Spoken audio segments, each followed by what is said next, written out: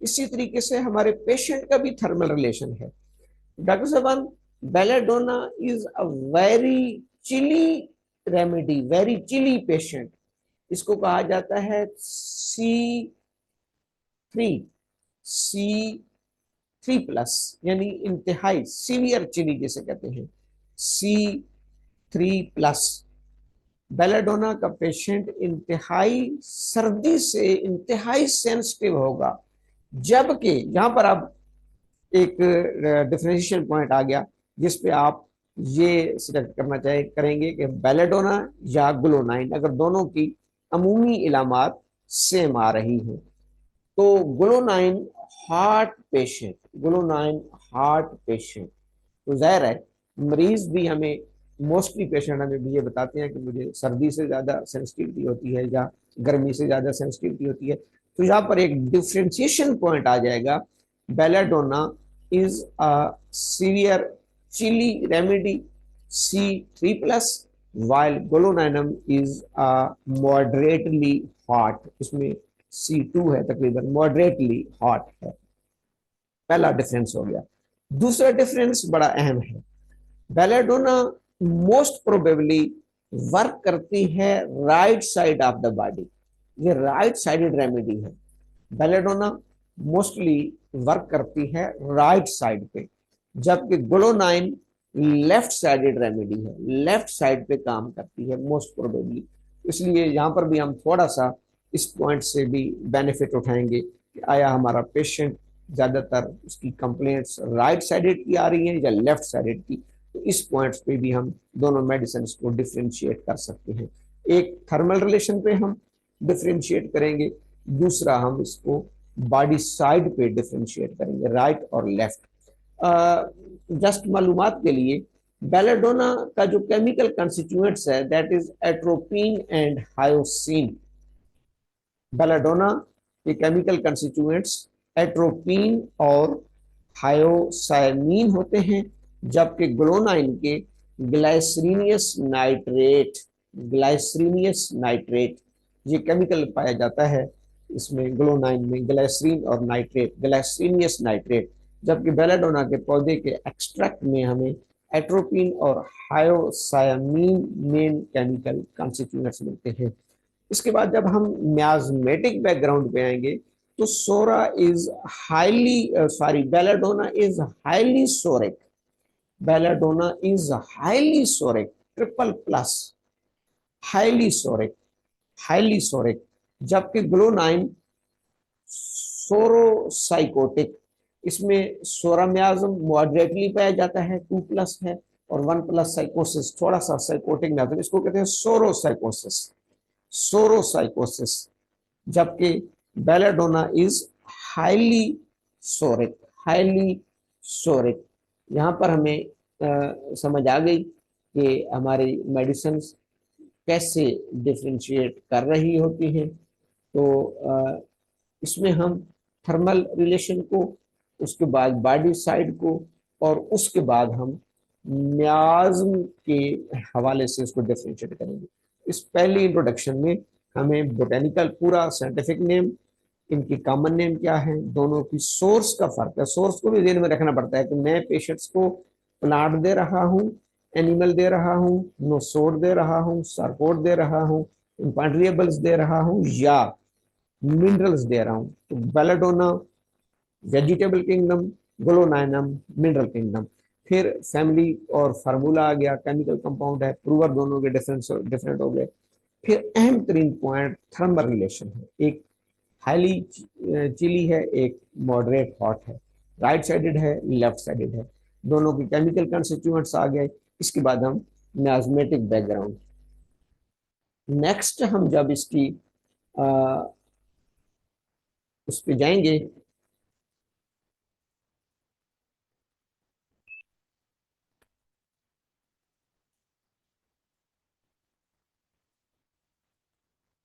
इसकी जो next slide है उसमें हम इसके की नोट्स को डिस्कस करते हैं, की नोट्स को, की नोट। अब की नोट में आप देख रहे हैं कि बेलाडोना में surging of blood to the head and face, surging of blood to the head and face, जबकि ग्लोनाइनम में surging of blood to the head and heart, glonoinum में हेड और हार्ट की तरफ रश ऑफ ब्लड होता है,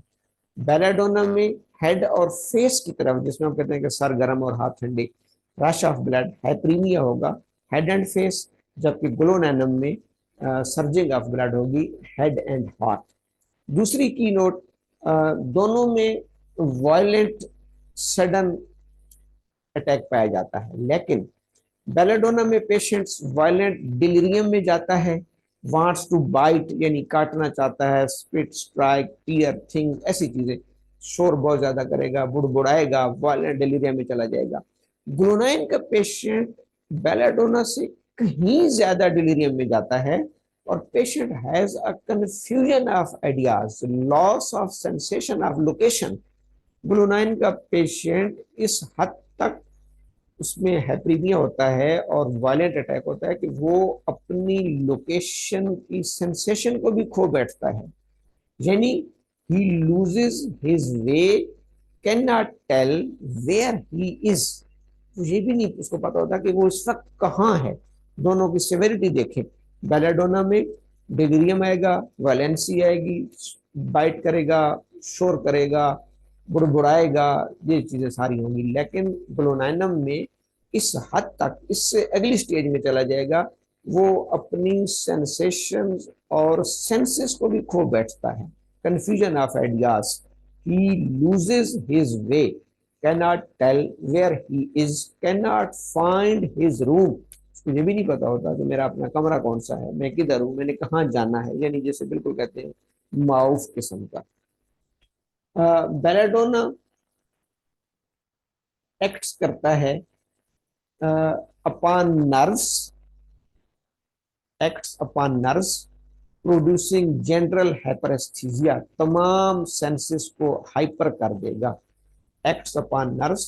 producing general hyperaesthesia, special senses सारे बहुत ज्यादा सेंसिटिव हो जाएंगे, जबकि ग्लोनाइन में वो फेमिलियर थिंग सीम स्ट्रेंज, वो मैंने कहा इतनी कंफ्यूजन होगी कि वो अपनी जो उसकी फेमिलियर चीजें होती हैं, फेमिलियर थिंग्स होती हैं, उनको भी वो भूल जाएगा कि वो कहाँ है, किधर है, अनकॉन्शियसनेस की स्टेट उसकी आ जाएगी। उसके बाद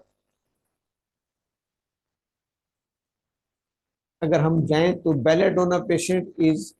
belladonna stands for violence of attack and suddenness of onset, जबकि ग्लोनाइन में in the suddenness and violence of its symptoms it goes beyond belladonna. बस यहाँ पर यह है कि बेलाडोना में भी वायलेंस और सडननेस अटैक होगा, लेकिन ग्लोनाइन उससे एक स्टेप आगे है, एक दर्जे आगे है, बियॉन्ड द बेलाडोना। बेलाडोना का पेशेंट चिली होगा, सेंसिटिव होगा और वो बेटर महसूस करेगा अपने आप को जब वो किसी कमरे में जाएगा, कमरे में रैप्ड अप होगा, बेहतर महसूस करेगा। जबकि ग्लोनाइन का पेशेंट चूंकि हार्ट होता है तो can not bear any heat differing here from belladonna, और इसको अमाइलोरेशन होती है अनरैप्ड करने से, क्योंकि इसके अंदर गर्मी महसूस होती है, ये सर को अनरैप्ड करेगा तो इसे बेहतरी होगी। बेलाडोना का पेशेंट रैप्ड करेगा, दोनों चीजों की फिर इख्तलाफ आ गया। बेलाडोना का मरीज अपने आप को ढांपने की कोशिश करेगा क्योंकि वो चीली है, ग्लोनाइन का पेशेंट अनरैप्ड होने की कोशिश करेगा, अपने सर को अनरैप्ड करेगा क्योंकि वो हार्ट है। ये एक डिफरेंशिएशन पॉइंट इसका बड़ा अहम है। बेलाडोना के पेशेंट्स में चिल्ड्रन बिलखुसूस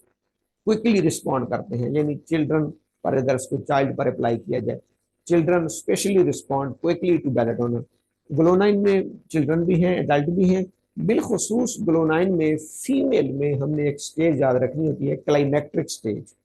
मीनोपाज की स्टेज, मीनोपाज, प्री मीनोपाज, क्लाइमेक्ट्रिक स्टेज, उसमें वैसे भी फ्लशेज ऑफ हीटेज होते, फ्लशेज ऑफ हीट्स निकल रही होती हैं और हार्मोनल डिस्टर्बेंस की वजह से बिलखुसूस जो फीमेल 40, 45, 50 ईयर एज को टच कर रही होती है, उसमें अगर हाई ब्लड प्रेशर के मामला ज़्यादा हैं, दोनों में कनपटियाँ, कैरोटिड, थ्रोबिंग, ये दोनों में आ रहा होता है,